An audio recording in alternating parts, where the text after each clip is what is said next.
waktu dan kesempatan kepada Pak Menteri untuk memperkenalkan diri dengan seluruh jajaran yang hadir, terutama Wakil Menteri dan Eselon 1, serta memberikan paparan terkait dengan program 100 hari Kementerian ATR BPN yang Bapak pimpin di Kabinet Merah Putih ini dalam rangka mensukseskan visi Bapak Presiden Prabowo Subianto. Waktu kami persilahkan.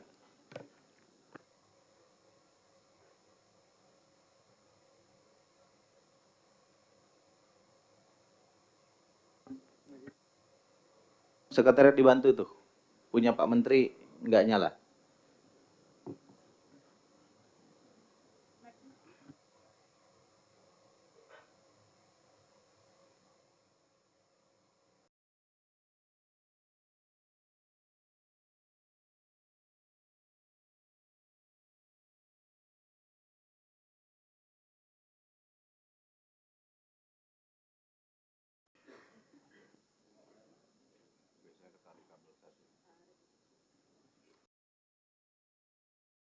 Jangan sampai diberitain di media nih Pak Nusron disabotase Komisi 2 kan nggak bagus. Atau mungkin tadi amaliyahnya kebanyakan jadi mic aja nggak kuat ini bacaannya.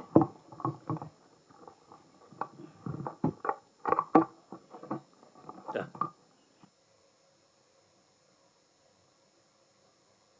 Saluran ke sana tuh lepas ya.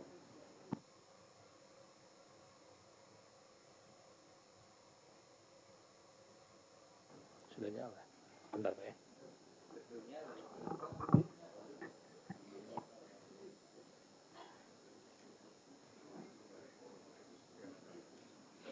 Kita skor dulu ya Pak.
Izin skor kami cabut dulu Pak Menteri.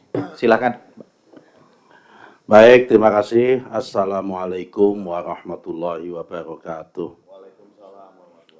Bismillahirrahmanirrahim. Bismillahi masyaallah la yasuqul khaira illallah.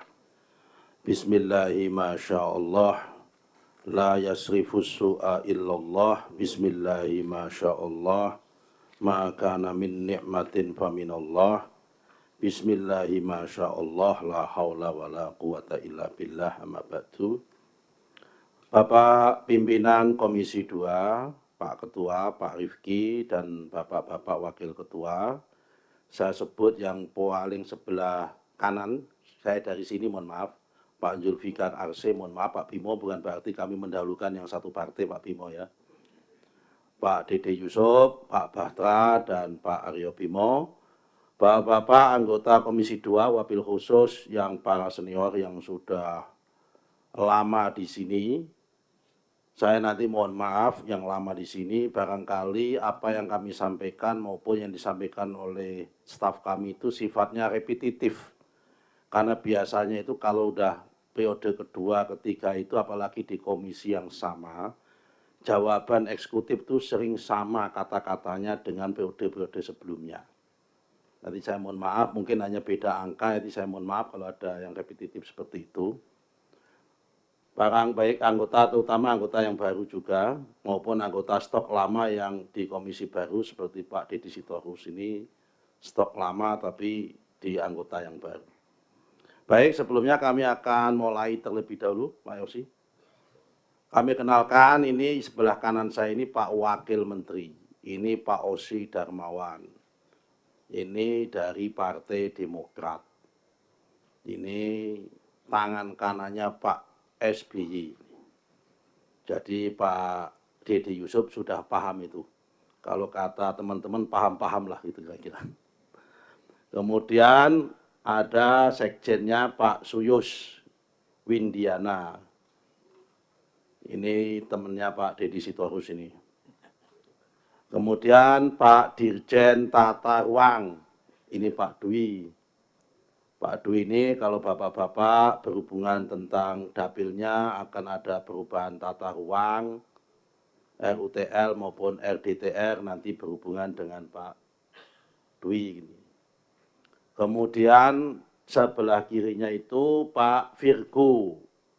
Pak Virgo ini dirjen yang nangani masalah survei. Namanya itu survei dan pemetaan pertanahan dan ruang. Jadi kalau bapak-bapak punya tanah salah ukur ataupun ukurannya belok, nah ini penanggung jawabnya adalah Pak Virgo. Kemudian ada Dirjen Penetapan Hak dan Pendaftaran Tanah, Pak Asnaidi. Ini tetangganya Pak Taufan Pane. Ini orang Sulawesi Selatan ini. Nah, ini kalau bapak-bapak mau nertipin sertifikat atau hak atas tanah itu tempatnya di beliau. Termasuk PTSL juga ada di beliau. Kemudian Dirjen Penataan Agraria itu Bu Yulia, mana Bu Yulia? Nah ini yang nangani land reform dan pemberdayaan masyarakat yang menerima land reform.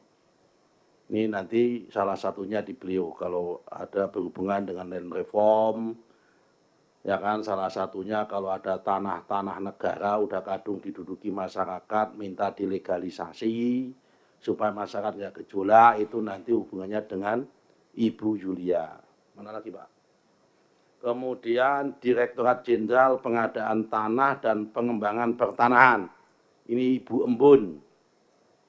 Ini yang sering dulu kita pertanyakan waktu kita sama-sama di Komisi 6, Pak Bimo sama Pak Deddy Sitorus, yang bertanggung jawab terhadap pengadaan tanah kalau ada PSN, Proyek Strategis Nasional.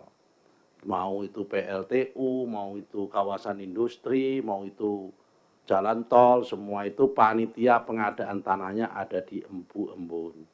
Termasuk juga pengembangan tanah, salah satunya membidangi zona nilai tanah. Kalau bapak-bapak minta tolong, tanah bapak di belakang gunung sana itu nilainya berapa, itu beliau mempunyai di kawasan itu nilainya berapa, estimasi nilainya ada juga di datanya itu. Kemudian yang selanjutnya Direktur Jenderal Pengendalian dan Penertiban Tanah dan Ruang, Pak Junahar.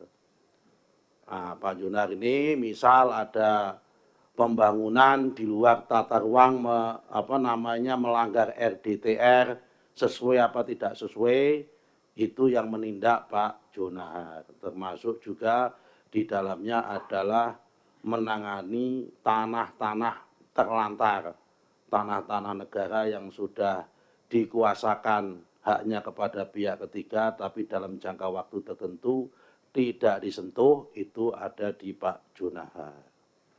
Kemudian yang terakhir Pak Tejo, ini mana Pak Tejo ya? Ini orang Purwokerto, ngapak-ngapak ini.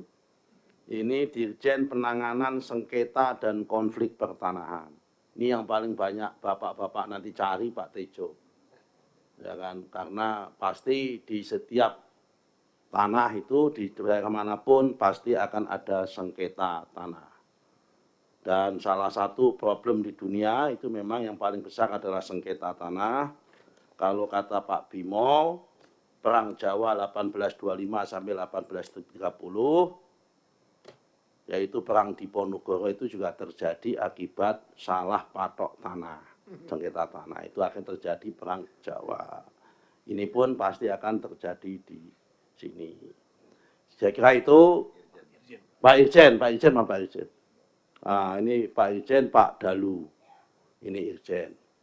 Ini yang menjaga kami untuk manajemen risiko.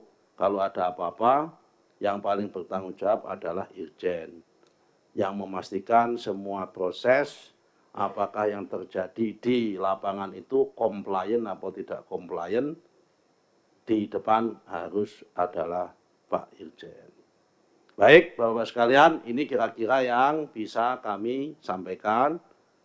Ada juga staf ahli Pak Denny Santo, Pak Slamet Dwi Martono, Budi Situmorang hadir. Ya?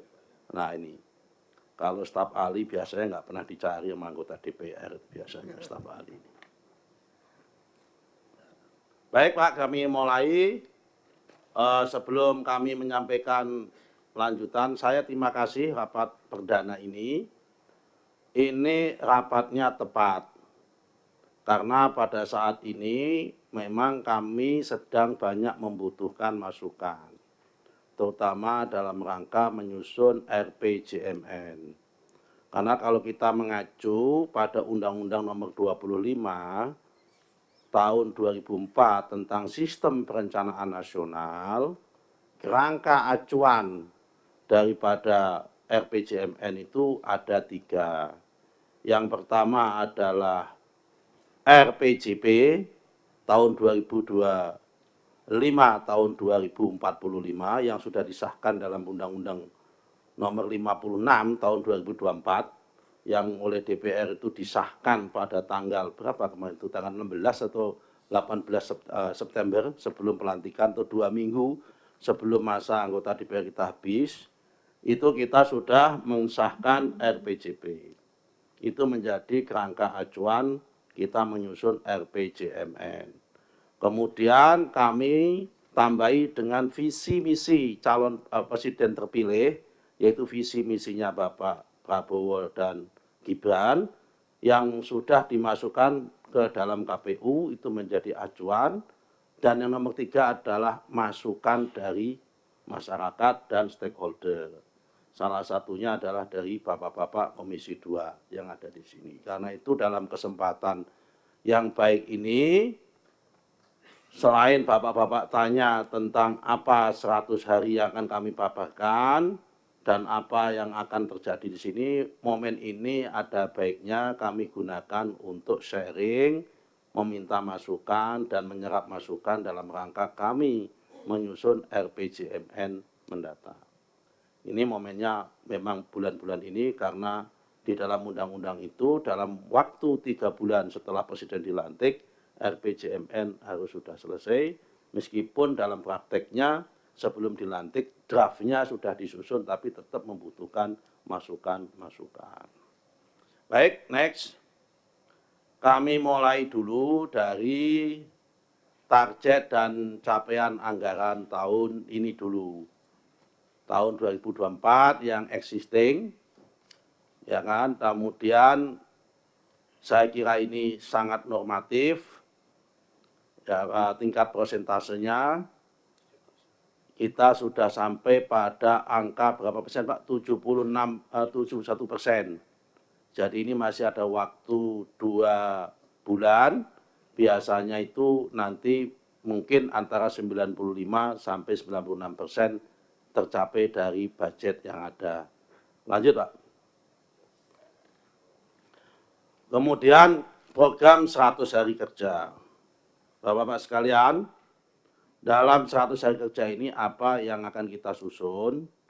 Pertama adalah menata ulang sistem dan tata cara pemberian, perpanjangan, dan pembaruan hak guna usaha yang lebih berkeadilan, mengarus utamakan pemerataan, tetapi tetap menjaga kesinambungan perekonomian.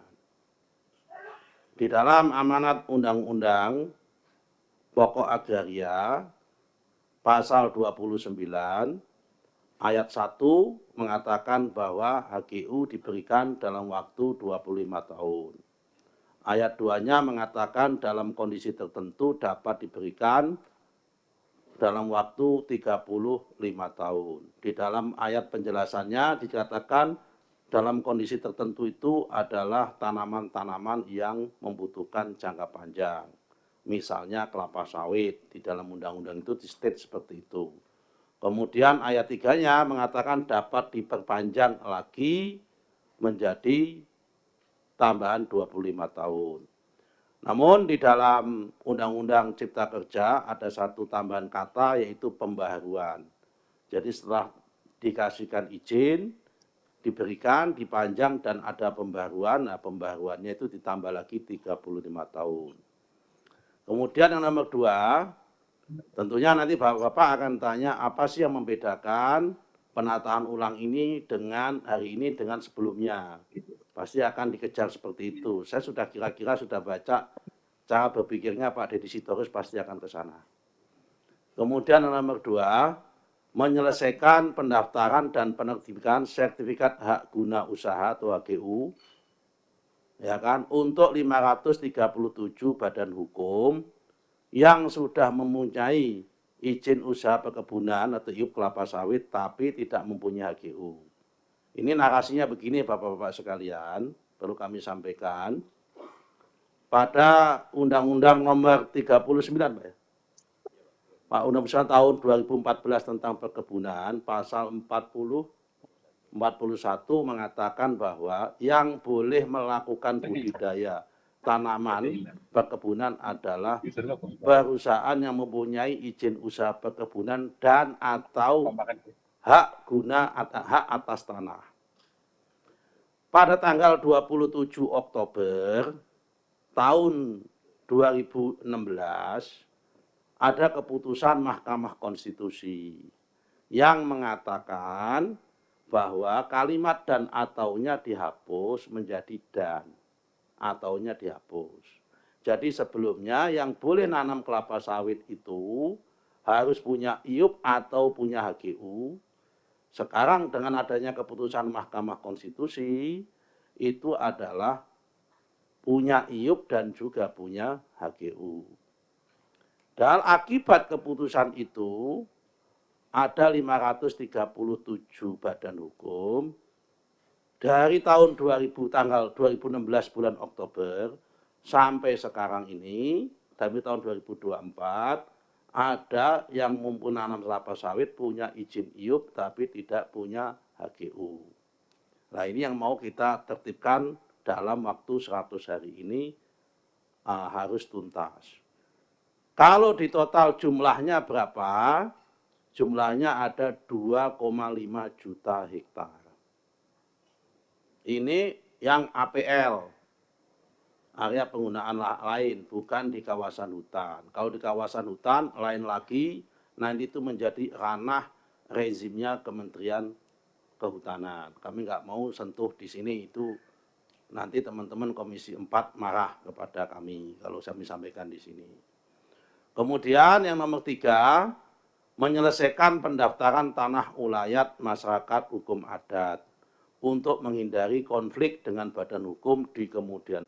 15 tahun di Komisi 6 bersama Pak Aryo Bimo, ini selalu sering menemui tentang ninik mama dan sebagainya yang dengan PTP, dengan badan hukum dan sebagainya di sini akan kita tuntaskan secara pelan-pelan. Karena total tanah ulayat yang menggunakan hukum adat di Indonesia ini masih kurang lebih sekitar plus minus ya 3,5 juta hektar. Tapi yang sudah terdaftar kurang dari 1.000 hektar. Jadi masih pekerjaan besar ini untuk yang tanah ulayat. Yang nomor 4, ini inovasi pengelolaan dan pemanfaatan tanah wakaf produktif sehingga berguna bagi kemaslahatan umat. Kami ada ide pemikiran salah satunya tanah-tanah yang terlantar yang jumlahnya lebih dari 1,5 juta hektar tanah negara yang terlantar. Ada pemikiran, tapi ini sifatnya masih pemikiran. HPL-nya akan kita serahkan sama bank tanah, tapi penggunaannya akan kita serahkan kepada badan wakaf salah satunya, supaya menjadi wakaf produktif dan kemudian itu ada kemaslahatan. Salah satunya itu nanti ada pemikirannya. Kemudian yang poin 5, menyelesaikan pendaftaran 1,5 juta bidang tanah untuk mencapai target 120 juta bidang tanah pada tahun 2024. Ini termasuk PTSL. PTSL dari tahun 2017 sampai tahun 2024 ini bulan Desember, kami ditarget 126 juta bidang tanah. Sampai bulan Oktober ini sudah tercapai 119 juta bidang tanah. Sehingga kita masih harus nambah lagi supaya kerja sampai angka level 126 juta tanah. Berapa target ke depan, Bapak-Bapak sekalian, untuk PTSL atau untuk pemetaan tanah? Di Indonesia itu ada 70 juta, 4 hektar APL, area penggunaan lain. Kalau yang hutan itu plus minus ya, sekali lagi plus minus karena datanya beda-beda, itu 125 juta itu kehutanan. Dari 70 juta plus minus tadi hektar itu, yang sudah terpetakan sekitar 55 juta. Sehingga masih kurang sekitar 14,4 juta hektar yang belum terpetakan sama sekali. Nah, ini menjadi pekerjaan 5 tahun mendatang, ya kan, itu kita akan melakukan pemetaan dan pendaftaran di 14,4 juta hektar tanah yang targetnya kalau dilihat dari bidang itu mencapai 80 juta bidang sertifikat. Kemudian nomor 6, pemenuhan target 104 kantor pertanahan sebagai kabupaten kota lengkap pada tahun 2024. Ini targetnya, sekarang udah berapa Pak ya? 79. Sekarang udah 79, kita target 104. Semua kota itu di dalam kawasan tersebut tanahnya sudah terdaftar dan terpetakan. Lengkap. Definisi lengkap kalau kata Pak Fikri itu juga lengkap dengan dosanya di dalamnya itu. Karena kita tidak bisa menutup kemungkinan di dalam penataan dan itu lengkap itu ada kesalahan maupun ada salah ukur maupun ada salah ini, itu tidak menutup kemungkinan ada. Karena itu secara jujur kami state di sini, karena ini di depan forum yang baik, salah satu PR-nya adalah lengkap dengan dosanya.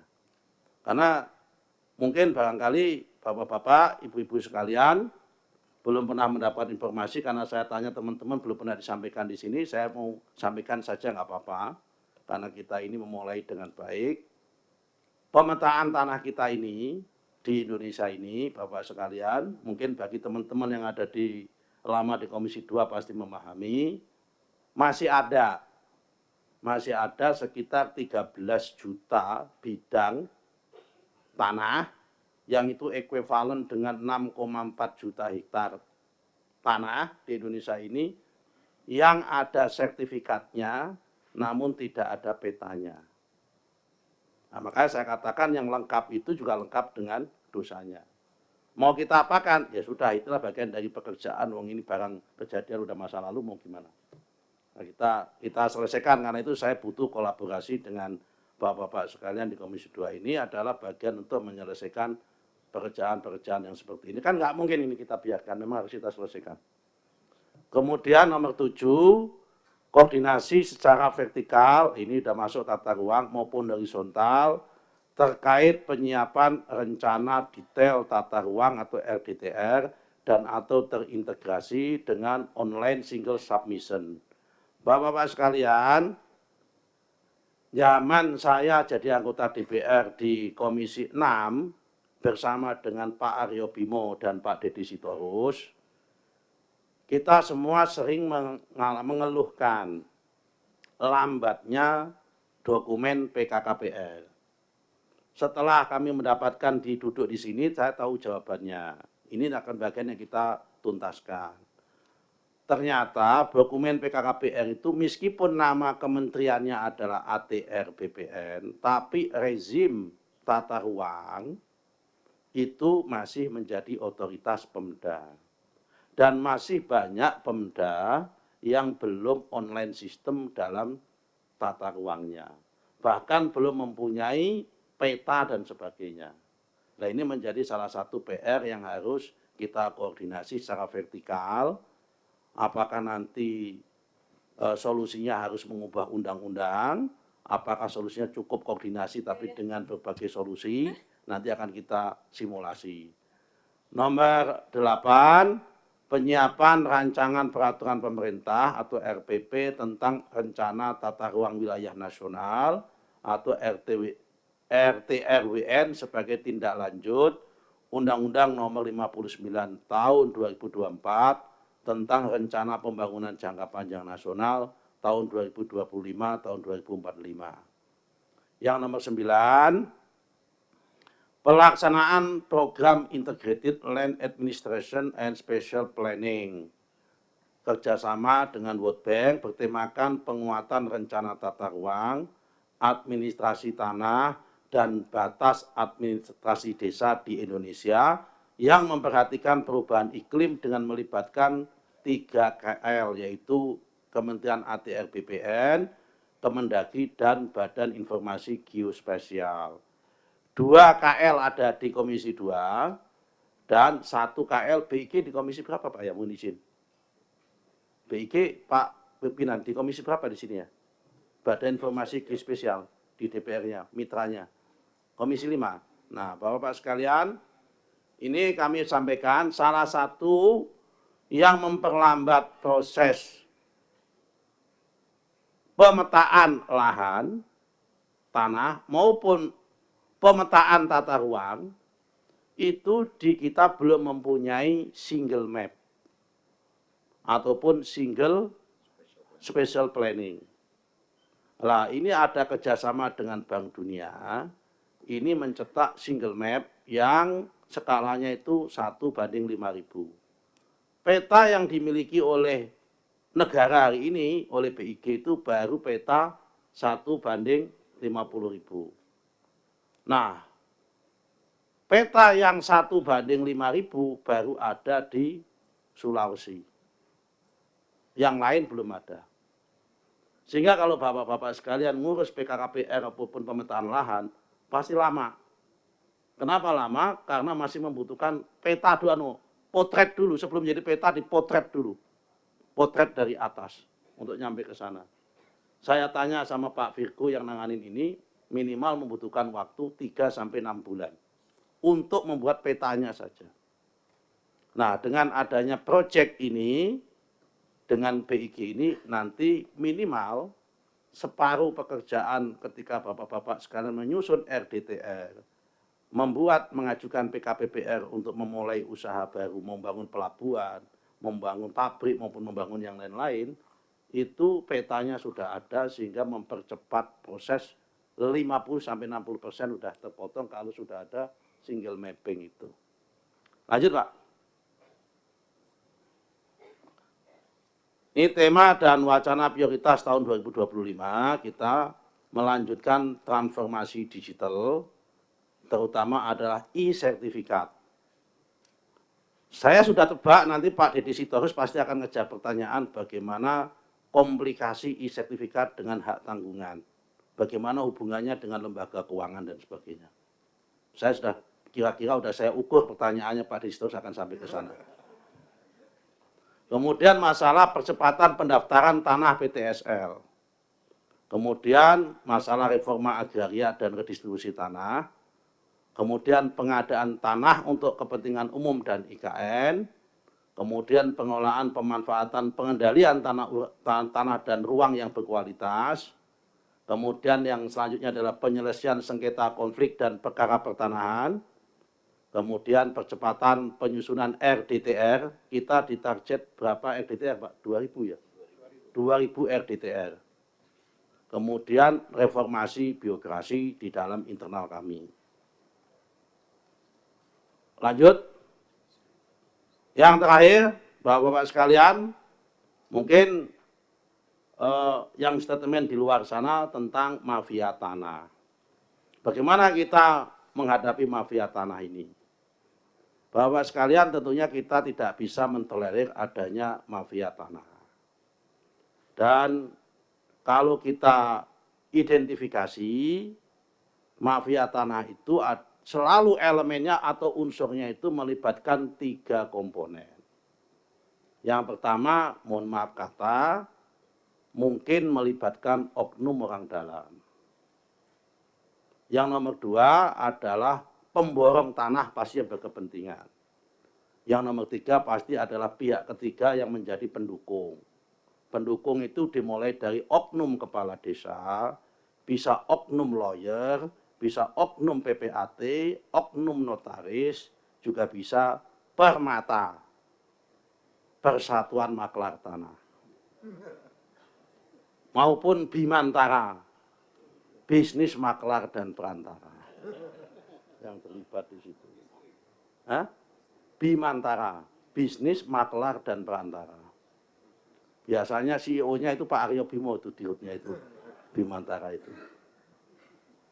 Nah, itu yang bisa melibatkan 3 elemen itu yang bisa melibatkan. Nah, apa treatmentnya? Kita tidak bisa mentolerir itu, kita akan melaksanakan rakor khusus ini dengan Pak Kejaksaan Agung sama Pak Kapolri sama PPATK. Kami akan menginisiasi adanya proses pemiskinan terhadap mafia tanah. Kami tidak hanya puas kalau mafia tanah itu dikenakan delik pidana umum, kalau itu pidana murni, kalau melibatkan aparat negara, penyelenggara negara pasti adalah deliknya adalah tipikor, ya kan, tidak pidana korupsi, tapi kalau bisa diimbangi dengan delik tindak pidana pencucian uang supaya ada efek jerah. Nah, ini yang perlu kita dorong nanti dalam rakor itu, kita sedang simulasi supaya apa? Supaya persoalan mafia tanah ini benar-benar tidak ada di Indonesia, karena itu menyangkut kepastian hukum dan mempermainkan orang-orang kecil yang itu mempunyai hak yang diserobot haknya. Supaya kita semua, baik dari pemerintah maupun yang ada di DPR, tidak kategori orang yang dolim terhadap orang-orang yang kecil atau orang yang berhak. Saya kira itu Pak yang bisa kami sampaikan untuk pemanasan di dalam forum Komisi 2 ini. Selanjutnya kami serahkan kepada Bapak Ketua dan Bapak Pimpinan, serta Bapak Ibu anggota semua. Ini kok, mohon maaf, ini kok anggotanya tidak ada yang sawangebel begitu Pak. Tidak ada wanitanya sama sekali dia. Ada ya? Oh, belum hadir ya?